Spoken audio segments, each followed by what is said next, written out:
खुलुमबाय आं सिबिरानि ब्रह्म नोंथांमोनखौ आंनि एसबि बड' निउज चेनेलाव गासैखौबो बरायबावनाय थाबाय नोंथांमोननि थाखाय आं गोदान मोनसे भिडिअ लानानै फैबावबाय अन्नानै भिडिअखौ जोबजासिम नायलांदो मागो दमासि फोरबोनि रंजाफुबाय थानायनि गेजेरावनो तामुलपुरनि भारत भुटान सीमायाव ग्रेनेड बेफ्रुनाय जाथाय गंसे नखराव ग्रेनेड बेफ्रुदों खुनुरुखुमै जिउ रैखा मोननो हादों नखरनि सुबुंफोरा तामुलपुरनि भारत भुटान सीमायाव थानाय सेनं पाहारपुराव जादों बे बेफ्रुनाय जाथाया सेनं पाहारपुर गामिनि साखाथियावनो रौनिया हान्जानि फायारिं रेन्ज दं बे फायारिं रेन्जआव ट्रेनिं होबाय थानाय समावनो थरसे ग्रेनेडा सानु सुब्बानि न'आव गोग्लैफैदों खाफाल मोजां बे समाव सानु सुब्बानि नखरनि गासैबो सोद्रोमाफोरानो न' सिंनिफ्राय बाहेरायाव दंजोबोमोन अब्लाबो ग्रेनेड बेफ्रुनाय जाथायखौ लानानै गिखांनायखौ फोरमायथिदों नखरनि सुबुंफोरा सोरबा जुदि न' सिङाव थाफ्रांनायमोनब्ला जिउबो थांनो हागौमोन होननानै फोरमायथिदों लोगोसे फोरमायथिबावदों दि रौनिया हान्जानि फायारिं रेन्जनि ट्रेनिं होनायनि ग्रेनेडआ सुबुंनि नखराव गोग्लैफैनाया बेयो गिबि खेब नङा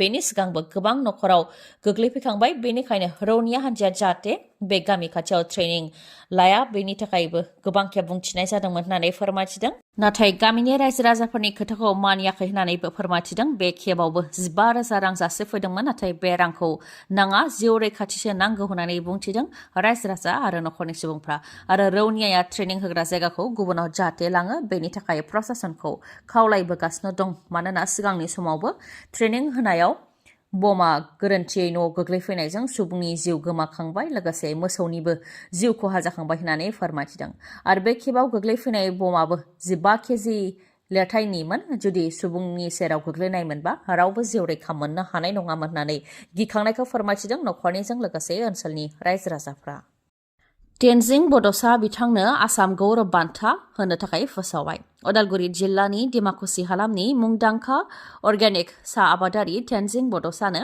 आसाम सोरखारा 2024 मायथाइनि आसाम गौरब बान्था होनो थाखाय फोसावबाय बिथांनि अनगायैबो गोख्रैथिजों खारनानै दिं एक्सप्रेस मुं मोननाय हिमा दास बिथांनोबो आसाम सौरभ बान्था होनो थाखाय फोसावबाय आसाम सोरखारा लोगोसेनो डिब्रुगड़नि श्री रन्जन गगৈ बिथांनो ल' एन्ड जास्टिसआव आसाम वैभव बान्था होनो थाखाय फोसावबाय यूपी गाजियाबादनि डक्टर किशन चंद नौरियाल बिथांनो आर्ट एन्ड कालचाराव आसाम सौरभ बान्था होनो थाखाय फोसावबाय कामरुप मेट्र'नि इलविस आली हाजरिका बिथांनो स्पर्ट्सआव बा गेलेनाय बिथिङाव आसाम सौरभ बान्था होनो थाखाय फोसावबाय मरिगावनि नदिराम देउरि बिथांनो आर्ट एन्ड कालचाराव आसाम सौरभ बान्था होनो थाखाय फोसावबाय चराइदेवनि रन्जित गगৈ बिथांनो आर्ट एन्ड कालचाराव आसाम गौरब बान्था होनो थाखाय फोसावबाय आरो बिथांमोननि अनगायैबो माखासे रायजोआव दासान्दि गोबां जाब्रबथाय जागासिनो दं थांनाय सानथाम सानब्रैसोनिफ्राय गोबां खुवा खुफबनायनि जाहोनाव रायजोआव जाब्रबथाय जानाया गोबां बांदों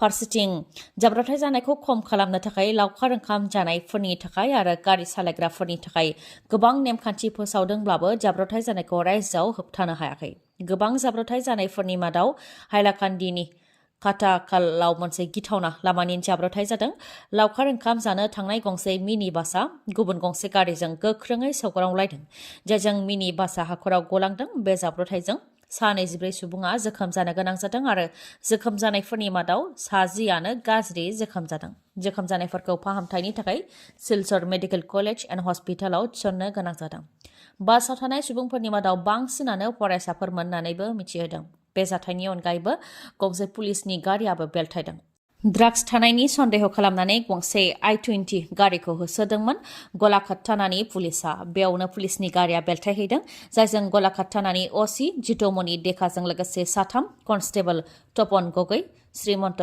राजख'वा आरो कमल दत्त बिथांमोनहा जोखोम जादों बे जाथायखौ खौरां मोननायनि उनाव गुबुन पुलिसफोरा फैनानै बिथांमोनखौ रैखा खालामनायनि खामानिखौ मावफैदों आरो होसोनानै I-20 गारिखौबो हमनो हादों आसाम सोरखारनि दैदेननायाव रायजोआव गोदानै रेशन कार्ड राननाय हाबाफारिया जागायबाय क'क्राझार जिल्लायावबो मैया बिटिसिनि गाहाय प्रमद बर' बिथांनि नुजाथिनायाव रेशन कार्ड राननानै होदों नेशनेल फुड सिकिउरिटि एक्ट 2013 नि सिङाव खोला कासियाबारि आरो दतमानि मुलाम्फायारिफोरनो रेशन कार्डखौ राननानै होनाय जादों क'क्राझार एसटि एलएसि आरो बावखुंग्रि एलएसिनि सिङाव गासै 7,889 मुलाम्फायारिफोरनो रेशन कार्डखौ राननानै होनाय जादों बेनि मादाव क'क्राझार एसटि एलएसिनि सिङाव 5,885 आरो बावखुंग्रि एलएसिनि सिङाव गासै 2,004 मुलाम्फायारिफोरनो रेशन कार्डखौ राननानै होनाय जादों रिपर्टनि बायदिब्ला क'क्राझार एसटि एलएसिआव 26,997 बावखुंग्रि एलएसियाव 25,834 आरो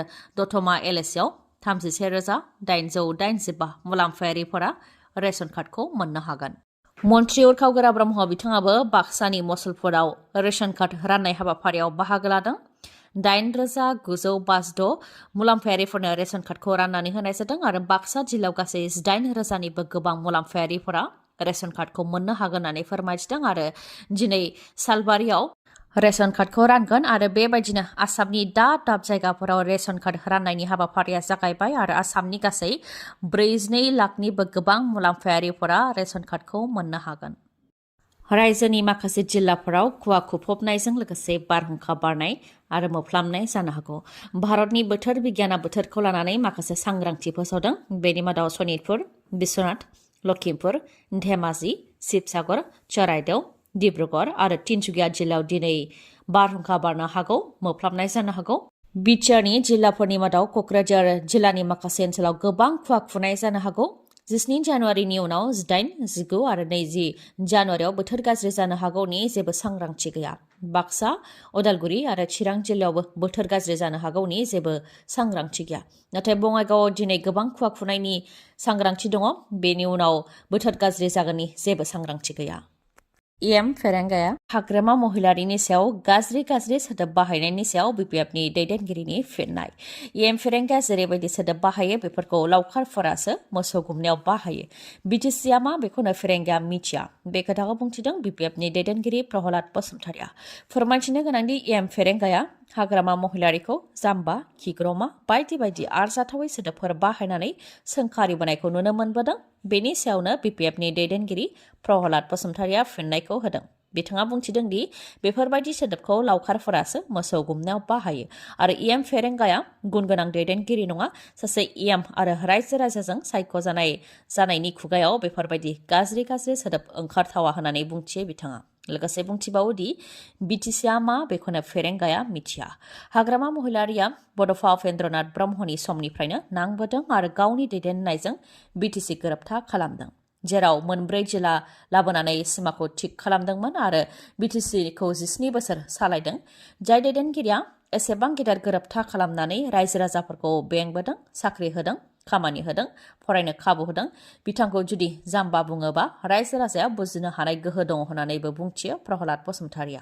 बेनि अनगायैबो लाइमोनफोरखौ बिपिएफ दोलोआव जयेन जाहोनानै लाइमोनफोरनि जिउखौ फोजोबस्रांगासिनो होननानै इउपिपिएलनिफ्राय बुंथिनायनि सायावबो फिननाय होयोदि फरायसाफोरा बा लाइमोनफोरा बुजिबाय प्रमद बर'आ 3 बोसोराव जेबो साख्रि होनो हायाखै आरो ओनसोलनि थिकादारफोरनो खामानि होनो हायाखै। खामानिफोरखौ बेंगल, सिलिगुरियाव गोबां घुस लानानै हरदों। बेनिखायनो प्रमद बर'नि सायाव लाइमोनफोरनि जिउखौ गथायनो हाया। बेखौ बुजिनानै लाइमोनफोरा बिपिएफ दोलोआव हाबफैदों होननानै फोरमायथिदों आरो बेजों बिथांमोननि जिउआ जेबो खहा जाया। बिथांमोनहा भट होनाय सानखालि भट होगोन, बेनि उनाव गावगाबागाव फरायनायाव नांथाबफिनगोन होननानैबो फिननायखौ होयो प्रहलाद बसुमतारिया। गोदान बोसोरनि गोदान हामलायनायजों लोगोसे बङाइगावनि आइ हस्पिटाला नोंथांमोननि थाखाय गोजोनथाव रादाब लानानै फैदों। नोंथांनाव जुदि मेगननि जेंना नुजाथिदोंब्ला बङाइगावनि आइ हस्पिटालाव बेसेन नाङालासे मेगन आनजाद नायनो हांख्रायहरदों। फैगौ 5 जानुवारिनिफ्राय 22 जानुवारिनि गेजेराव नोंथांमोनहा बेसेन नाङालासे मेगननि आनजाद नायनो हागोन। मेगननि आनजाद नायनायनि उनाव मेगनाव माबाफोर जेंना नुजाथियोबा बे आइ हस्पिटालावनो फाहामथाय होनायनि राहाबो दङ। लोगोसे मेगननि ससमा, मुलि बायदिखौबो बे आइ हस्पिटालनिफ्रायनो नोंथांमोनहा मोननो हागोन। माखासे सिबिथायफोर जेरै मेडिकेल रेटिना असिटि खालामनायनि राहा दङ, फेक' मेसिननि गेजेरजों केटारेक्ट अपारेसन खालामनायनि राहा दङ, ग्लक'मा इभालुएसन खालामनायनि राहा दङ आरो अकुल'प्लास्टि खालामनायनिबो राहा दङ। थावनिया लवार आसाम हस्पिटालनि उल्था दिगाव बङाइगाव बास स्टेन्डनि उनाव फुंनि 9 रिंगानिफ्राय मोनाबिलि 7 रिंगासिम गेवनाय थागोन। नाथाय रबिबाराव फुंनि 9 रिंगानिफ्राय सानजौफुनि 1 रिंगासिमल' गेवनाय थागोन। मानिबाफोर सायाव सोंथि खालामनोबा बा माबाफोर मिथिनो हास्थायबावोबा 6900949900 नङाब्ला 0366435665 बे नाम्बाराव खौरां लाहरनो हागोन। दिनैनि भिडिअ'आ एसेनोसै। गाबोन आरो गोदान भिडिअ'जों लोगो मोनफिनबावगोन। नोंथाङा दासिमबो आंनि चेनेलखौ साबस्क्राइब खालामाखैबा अन्नानै साबस्क्राइब खालामदो, लोगोसे लाइक, कमेन्ट आरो शेयार खालामनो दाबाव। गोजोन्थों।